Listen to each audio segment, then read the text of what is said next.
டூடி entertainment Surya Jyothika தயாரிப்பில் பிரேம்குமார் இயக்கத்தில் கார்த்தி மற்றும் அரவிந்த் சாமி நடிக்கும் மெய்யழகன் செப்டம்பர் 27 முதல் உங்கள் அபிமான திரையரங்குகளில். ஈரோடு மாவட்டம் செங்காட்டு தோட்டம் பகுதியில் சிவபிரகாஷ் என்பவர் 27.5 சென்ட் நிலவியல் ஓடை பகுதியை ஆக்கிரமித்து சாகுபடி செய்துள்ளார்.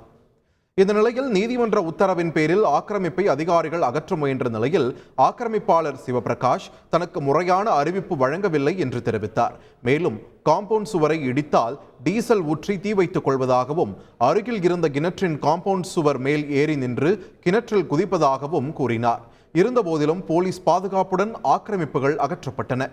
அளக்கும்போது சார் இருந்தாரு, எந்த அளவுக்கு வருது, இந்த அளவுக்கு வருது அப்படின்னு மேடத்தை கேட்டாரு. ஆமாங்க, அளக்கும்போது இந்த வில்லேஜ் ரெக்கார்ட் படி இந்த அளவுக்கு லேண்ட் வருதுன்னு சொன்னாங்க. போறோம்னு சொல்லிங்க வந்து நாங்க செக் பண்றோம், அளவு பார்க்கறோம். அதுக்கு அவர் சார் வந்து அப்டேஷன் பண்ணவே இல்லையே. அளவு பார்க்கறதுக்கு அளக்கிறதுக்கு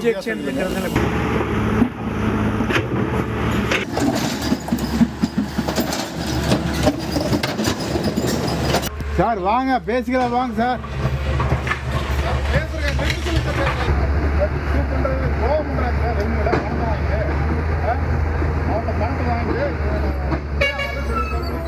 டூடி என்டர்டைன்மெண்ட் சூர்யா ஜோதிகா தயாரிப்பில் பிரேம்குமார் இயக்கத்தில் கார்த்தி மற்றும் அரவிந்த் சாமி நடிக்கும் மெய்யழகன் செப்டம்பர் 27 முதல் உங்கள் அபிமான திரையரங்குகளில்.